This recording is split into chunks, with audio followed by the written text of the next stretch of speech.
Assalamualaikum warahmatullahi wabarakatuh. Waalaikumsalam warahmatullahi wabarakatuh. Bismillahirrahmanirrahim. Alhamdulillahi rabbil alamin. Wassalatu wassalamu ala ashrafil anbiya'i wal mursalin.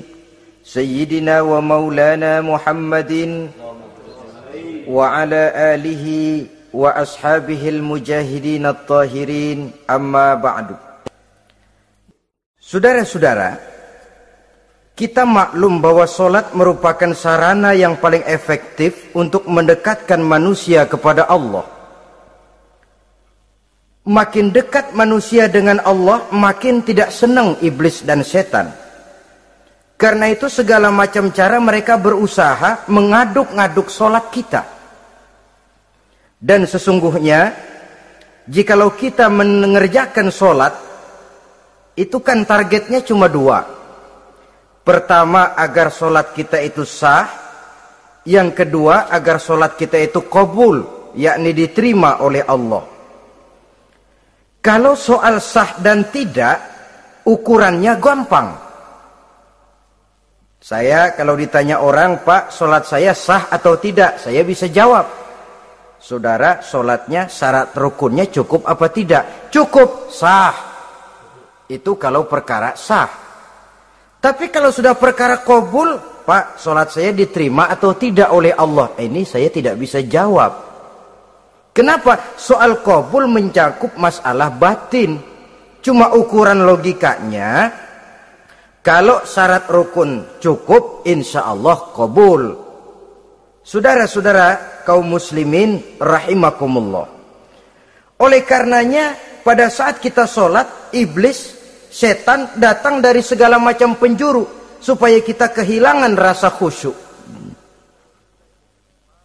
Apalagi kalau kita jadi imam yang gerak kita, bacaan kita dilihat, didengar, disaksikan oleh orang banyak. Digodanya gerakan kita, dibolak-baliknya hati kita, supaya di dalam sholat itu banyak yang kita ingat, hal-hal yang tidak ada hubungannya dengan sholat. Kadang-kadang belum sholat kita ribut nyari pulpen, nggak ketemu, begitu takbir ingat pulpen di atas lemari. Mulai goncang lagi niat kita sholat. Kadang-kadang kalau hati tidak bisa dipermainkan, iblis berbisik lagi. Gerakan kita dalam sholat tidak mencerminkan kekhusyuan. Kalau gerak juga ternyata masih bisa khusyuk, bacaan kita dibuatnya kita seperti dikejar-kejar waktu. Sholat isya misalnya, dengan cara kilat khusus, super singkat. Saya katakan tadi, apalagi kalau kita jadi imam, iblis mudah mendatangkan penyakit riya. Karena mengimami orang banyak, lalu supaya dikira alim, dibuatlah sholatnya itu mantep-mantep. Surahnya dicari yang panjang-panjang, paling pendek sabihis sama wadduha. Tapi kalau sudah sholat sendirian, cukup inna a'toinakal kausar sama kul huwallahu ahad. Kayaknya khusyuk bukan main. Kalau imam, bahasanya dipaseh-pasehin kayak orang 16 tahun di Mekah. Usolli fardhol maghribi salasa rakaatin. Saudara-saudara kaum muslimin yang berbahagia. Oleh karena solat merupakan sarana yang paling efektif untuk mendekatkan diri dengan Allah, maka orang yang khusyuk di dalam solatnya merupakan musuh utama daripada iblis. Sekarang bagaimana bisa khusyuk caranya? Kalau khusyuk 100%, rasa-rasanya sulit. Untuk sampai ke arah sana orang memerlukan tahapan. Kepada Imam Ali karramallahu wajhah, baginda Nabi pernah memberikan satu tes case. Ali, saya ya Rasul, kalau kau bisa sholat 2 rakaat saja dengan khusyuk, aku kasih hadiah sorban. Baik ya Rasul. Sembahyang Imam Ali. 2 rakaat. Selesai sholat, assalamualaikum, wassalamualaikum. Rasul bertanya, yang mana sorbannya li? Tanpa nengok, Imam Ali menjawab, yang hijau ya Rasul. Setelah menjawab yang hijau, Rasul berkata, kamu tidak khusyuk li. Kenapa?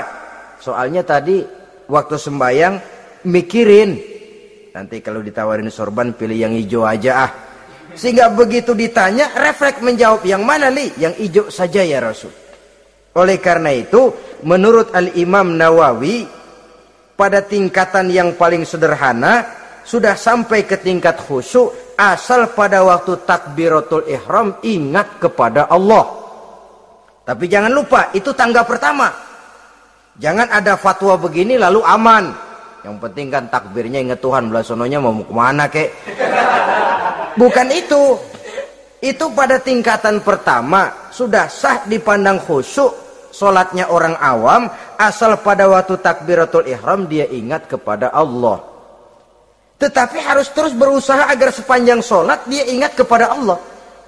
Caranya bagaimana? Pertama, menanamkan diri bahwa pada saat kita sedang mengerjakan solat, yang lain tidak ada kecuali Allah. Yang kedua, berusaha memahami apa yang kita baca. Sehingga pada saat kita sujud, subhana rabbiyal a'la wa bihamdih, terbayang kemahasucian Allah, kemahatinggian Allah. Sehingga hati tidak mengembara, mulut berucap, hati mengikuti apa yang diucapkan. Yang kadang-kadang membuat hati kita jalan-jalan, badan di masjid, badan takbir, badan ruku, tapi hati di pasar, hati di kantor, hati di pabrik. Karena yang kita ucapkan tidak berakar di hati. Yang kita baca kita nggak tahu artinya, sangat boleh jadi hati lalu mengembara kemana-mana. Jadi untuk menopang kekhusyuan ini, cara yang paling efektif, pertama, tidak ada yang lain pada waktu kita sholat kecuali Allah. Yang kedua, berusaha memahami apa yang kita baca. Dikala kita sujud dikala kita duduk di antara dua sujud, Rabbighfirli, ya Allah ampuni dosa saya, warhamni, kasihani saya, dan selanjutnya. Mulut membaca, hati mengikuti. Dengan mengikuti, hati tidak terlalu mengembara, ada tempat dia kembali. Saudara-saudara kaum muslimin rahimakumullah. Itu yang kelima. Yang keenam, yang menjadi musuh iblis, mu'minun nasih. Orang mukmin yang suka memberikan nasihat. Orang mukmin yang suka memberikan petunjuk. Termasuk juru-juru dakwah, para muballigh itu merupakan musuh utama iblis. Kenapa? Tiap hari iblis kampanye. Tiap hari iblis mengajak dengan segala macam cara yang kalau perlu dia berikan kamuflase. Dia berikan fata morgana. Kalau perlu, yang haram dia bungkus dengan merek halal. Kalau perlu, kejahatan dia bungkus dengan baju kebajikan. Istilahnya, racun diberi merek madu. Dan itu wajar. Cuma kita tentu harus punya filter, daya saring positif agar tidak salah pilih. Karena iblis ini pintar betul. Kalau kita khusyuk dalam sholat, dia tanamkan kepada kita misalnya, seperti tadi itu. Sholatmu memang hebat, khusyuk. Di kampung ini tidak ada orang yang sholatnya seperti kamu. Tertanam itu dalam hati kita, timbul ujub. Akhirnya, iya. Gue lihat-lihat di kampung sini kagak ada yang sembayangi kayak gua. Nah, sudah masuk iblis. Jadi, dia pandai mengikuti gerak hati dan irama denyut jantung manusia ini. Kemana kecenderungan manusia, ke situ dia masuk. Pendeknya iblis itu ibarat tukang joget, dia ngerti bener irama kendang. Saudara-saudara kaum muslimin rahimakumullah. Termasuk juru-juru dakwah, para mubaligh, orang yang suka memberikan nasihat ini. Mereka memberikan filter kepada umat, kepada jamaah, jangan sampai salah pilih. Dan iblis menyesatkan kita supaya kita salah pilih. Satu contoh ringan. Kalau di depan saudara ada 2 buah gelas, yang segelas isinya jamu, yang segelas sirup. Kira-kira saudara minum yang mana? Jamu. Jamu apa sirup? Jamu. Sirup apa jamu? Jamu.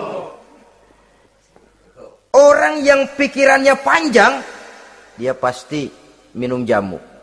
Pahit memang, getir memang, tapi besok badan sehat, tenaga kuat, gairah kerja ada, kreativitas timbul, semangat menghadapi kehidupan tumbuh. Orang mukmin, orang yang berpandangan jauh ke depan. Pandangannya panjang. Panjang kemana? Tidak cuma ke dunia, sampai juga dia memandang ke alam barzakh, ke akhirat. Sholat itu jamu, pahit. Ngaji, hadir di majelis taklim, itu jamu, pahit. Sedekah, jamu, pahit. Mengeluarkan uang untuk kepentingan orang lain, enak aja minta sumbangan, datang-datang yang nyari peres keringat banding tulang gue, lu datang-datang mau minta. Yang enak ngumpulin harta, lalu bakhil bin pelit alias medit. Itu jamu. Saudara hadirin yang saya muliakan, sedekah jamu, pahit. Puasa jamu, pahit. Jihad jamu, pahit. Tapi nanti begitu kita meninggalkan dunia, masuk ke alam barzakh, apalagi pindah ke akhirat, baru terasa, aduh, nikmatnya dulu kemarin itu minum jamu, sekarang badan sehat, tenaga kuat, kerja semangat. Nikmatnya dulu saya waktu di dunia sholat, rajin ngaji, suka sodako, suka menolong orang. Sekarang terasa manfaatnya.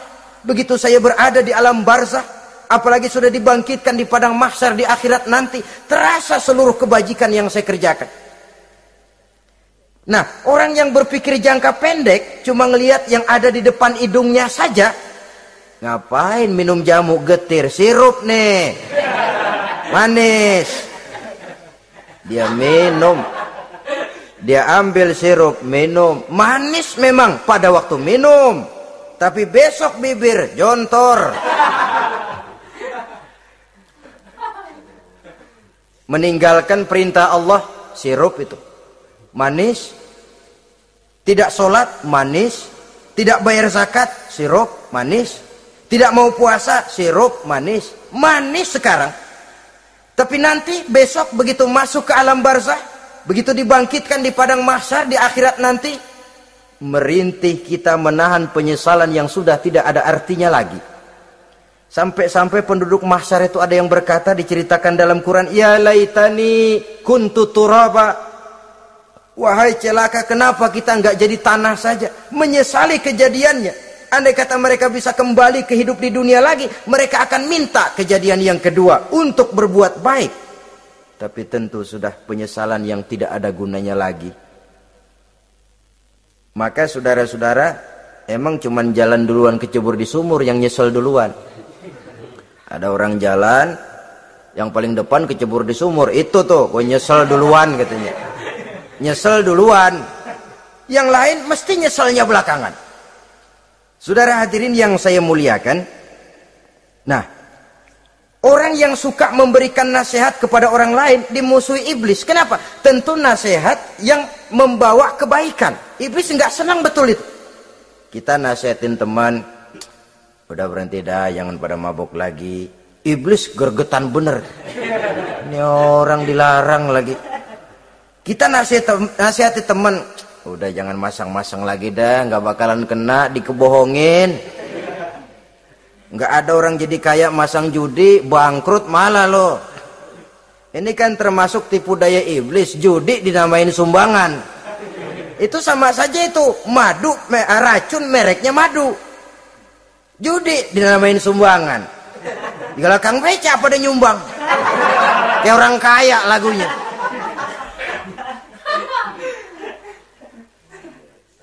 Saudara-saudara kaum muslimin rahimakumullah, adalah kewajiban kita memang untuk tawasau bil haq, saling nasihat menasihati. Setiap kita juru dakwah, setiap kita wajib menyampaikan apa yang sudah kita tahu kepada orang yang belum atau kurang tahu.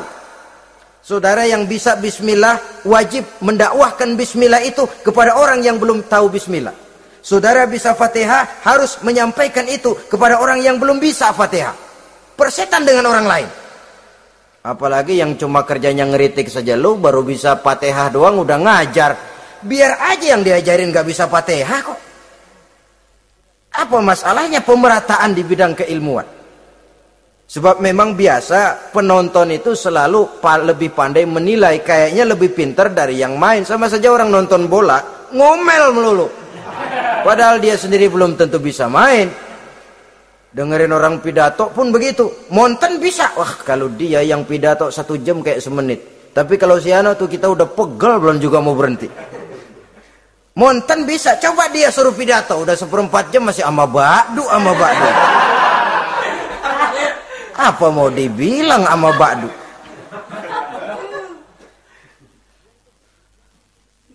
Yang ketujuh, yang menjadi musuhnya iblis, taibun sabitun ala taubatihi. Orang yang bertaubat dan tetap di atas taubatnya. Secara jujur, tidak ada manusia yang tidak punya salah. Dan orang yang baik memang bukan orang yang tidak punya salah. Karena tidak ada orang yang tidak punya salah.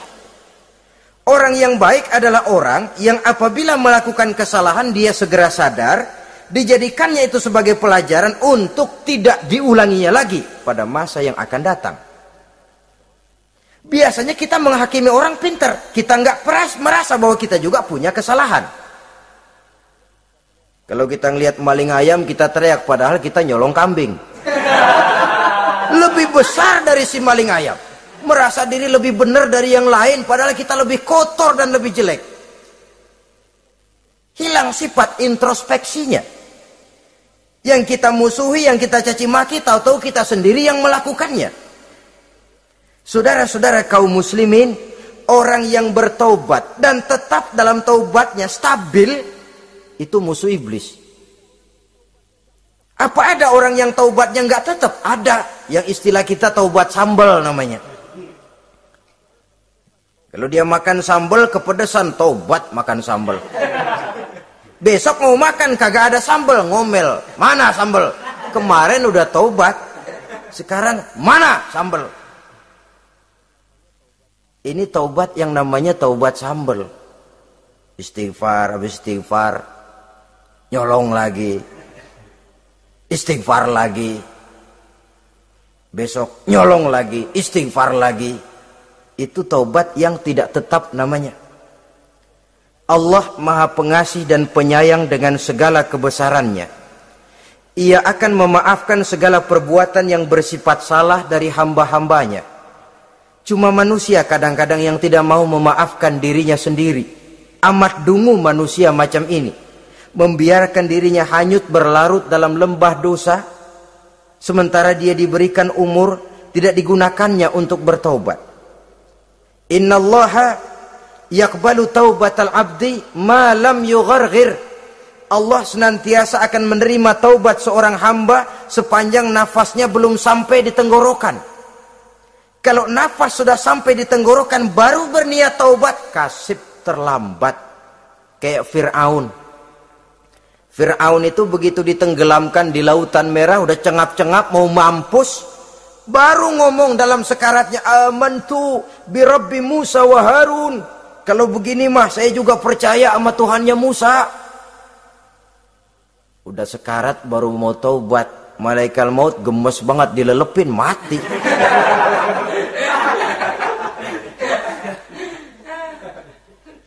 Nah, kepada adik-adik remaja biasanya kalau sudah bicara taubat, pikiran kita, taubat mah urusan 70 tahun ke atas, kita masih lama ini. Sebenarnya tidak. Masalah taubat adalah masalah salah dan dosa. Masalah salah dan dosa adalah masalah manusia. Sejak dia akil balik sampai ajal datang berenggut nyawa. Hidup ini tidak selalu berjalan mulus. Hidup ini tidak selalu berjalan di atas kertas putih. Kadang kita tersilap, kadang kita tersalah. Kadang situasi dan kondisi menyebabkan kita berbuat lain dari yang seharusnya. Itu kehidupan. Silih berganti.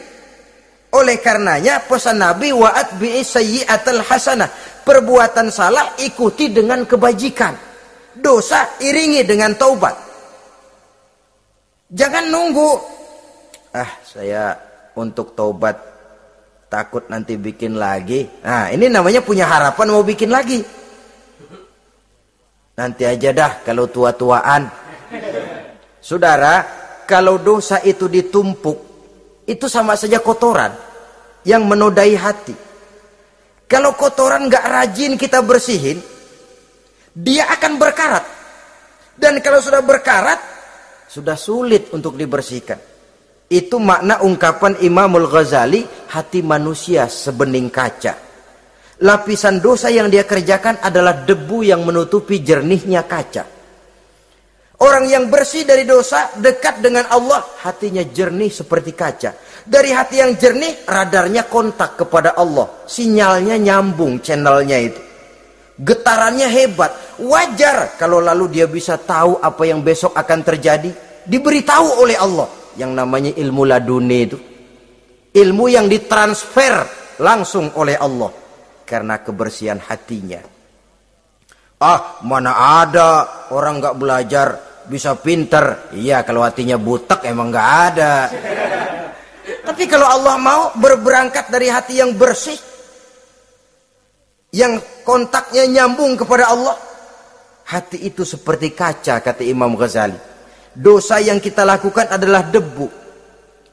Kalau debu sedikit datang kita lap, datang lagi kita bersihin, datang lagi kita bersihin, insya Allah nggak sampai jadi noda di atas kaca itu. Tapi kalau nunggu debu itu sampai bertumpuk, besok aja ngelapnya dah, besok aja ngebersihinnya, bertumpuk dia, sulit membersihkannya. Walaupun kena, nodanya tentu tertinggal di atas kaca itu. Karena itu, dalam kehidupan remaja misalnya, pemuda misalnya, kita tidak bisa menolak mode, tidak bisa menolak musim. Modenya disco, modenya breakdance, modenya joget, modenya jaipongan. Mode pada waktunya habis, ya habis. Tapi bagaimanapun dia akan punya dampak, memberikan bekas dalam membentuk kepribadian. Dan ini efek yang tidak kita inginkan. Efeknya, bukan modenya itu. Jadi oleh karenanya saudara-saudara, masalah taubat bukan masalah 70 tahun ke atas, tapi masalah manusia sejak dia akil balik sampai ajal datang merenggut nyawa. Sepanjang nafas belum sampai di kerongkongan, Allah akan menerima taubat seorang hamba. Bahkan dalam hadis qudsi Allah menyatakan, "Lau amiltumul khotoya hatta mala'atis sama, thumma nadimtum, fataballahu alaikum." Kalaupun kamu berbuat dosa sampai penuh langit dengan dosamu, kemudian kamu bertaubat dan menyesal, Allah pasti akan menerima taubatmu. Jadi orang yang taubat dengan sebenarnya dan tetap dalam taubatnya, itu musuh iblis. Tapi orang yang taubatnya angin-anginan, iblis demen banget. Hari sembahyang, besok mabok, besoknya lagi nyolong, besoknya lagi zina, besok taubat lagi. Kata iblis, surak, iya lu gocet dah Tuhan.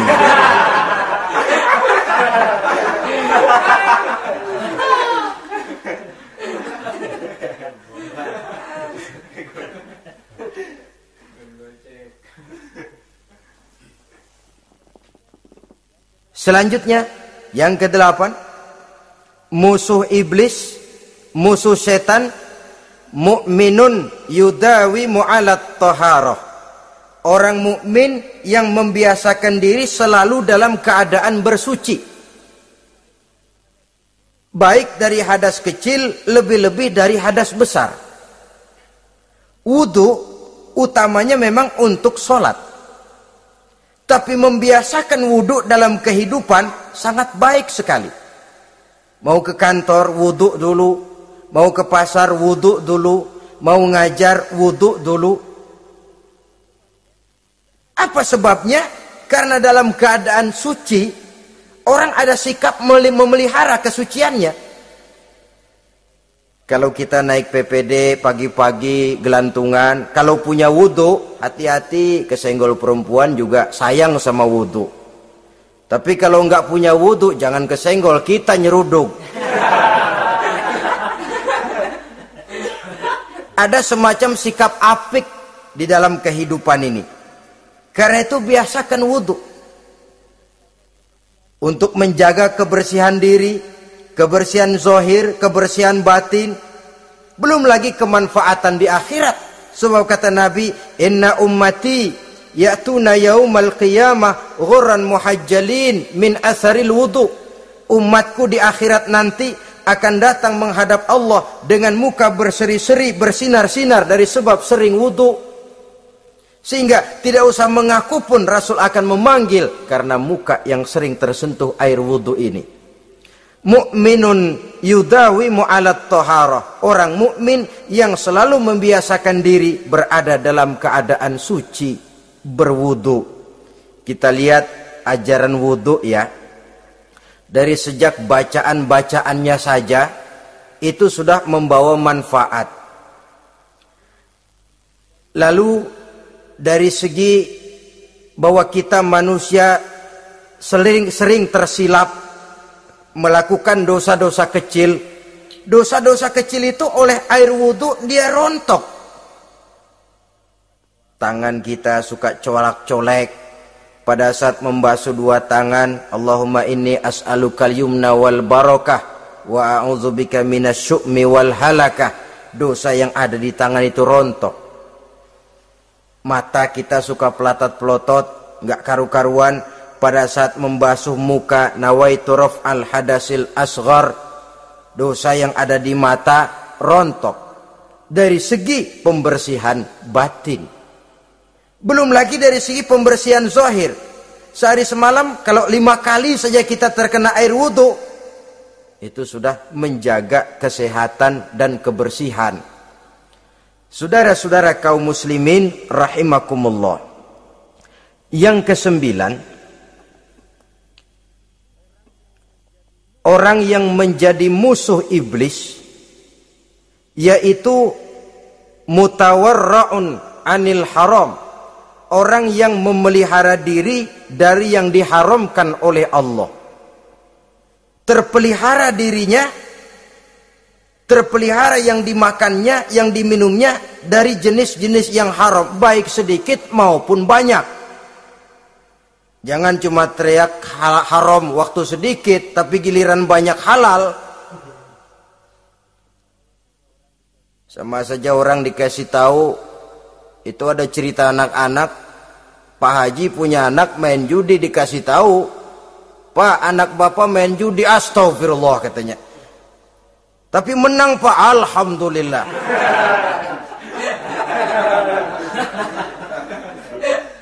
Ini kan sama saja. Giliran sedikit dibilang haram karena dia nggak dapat jatah, begitu dapat banyak dan dia kecipratan jadi halal. Yang sedikit haram, banyaknya pun juga haram. Yang banyaknya haram, sedikitnya juga haram. Ada orang bilang minuman keras kalau nggak mabok kan nggak haram. Yang memabukkan banyaknya, sedikitnya tetap saja haram. Ma askaro kasiruhu faqaliluhu haramun. Apa yang banyak menyebabkan jadi mabuk, sedikitnya pun juga haram. Saudara-saudara kaum muslimin, yang ke-10 yang terakhir, musuh daripada iblis ialah mukminun rahimun. Orang mukmin yang berhati pengasih. Orang mukmin yang suka menyambung silaturahmi. Orang mukmin yang tidak suka bertengkar. Orang mukmin yang tidak suka marah-marahan. Kalaupun terpaksa marah, tidak lebih daripada 3 hari. Jadi boleh saja marah kalau alasannya tepat, tapi nggak lebih dari 3 hari. Kalau perlu bikin perjanjian, kita marah ya 3 hari. Itu limit. Tidak halal kata Nabi bagi seorang muslim menjauhi saudaranya lebih dari 3 hari. Tidak halal itu artinya haram. Kita ini kadang-kadang kalau sudah marahan sama tetangga kah, sama teman kah, kadang-kadang suka berlaku perpanjangan waktu. Tidak cukup perpanjangan waktu, ditambah lagi perpanjangan generasi. Enggak cukup kita yang marah, orang lain kita sundut-sundut supaya ngikut marah lagi. Marah pakai ngundang. Kayak mafia lagunya, udah dia marah, orang lain lagi disuruh marah. Saudara hadirin yang saya muliakan, mukmin yang punya sifat belas kasih, berhati jernih, itu musuh utama dari iblis. Tapi mukmin yang suka marah-marahan, tukang hasut dan tukang bakar, itu teman-teman iblis. Oleh karena itu, mudah-mudahan kita semua menjadi musuh iblis. Dan jangan menjadi musuh iblis. Jangan menjadi teman iblis. Sebab iblis sudah kadang memproklamirkan permusuhan. Sekali dia musuh kita, selamanya dia akan tetap menjadi musuh kita. Berusahalah untuk menjadi musuh iblis, dan jangan sekali-kali toleransi. Jangan berusaha menjadi teman iblis. Inilah yang kita bicarakan pada pertemuan ini. Mudah-mudahan ada manfaatnya. Terima kasih atas segala perhatian. Mohon maaf atas segala kekurangan.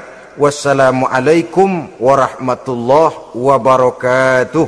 Waalaikumsalam.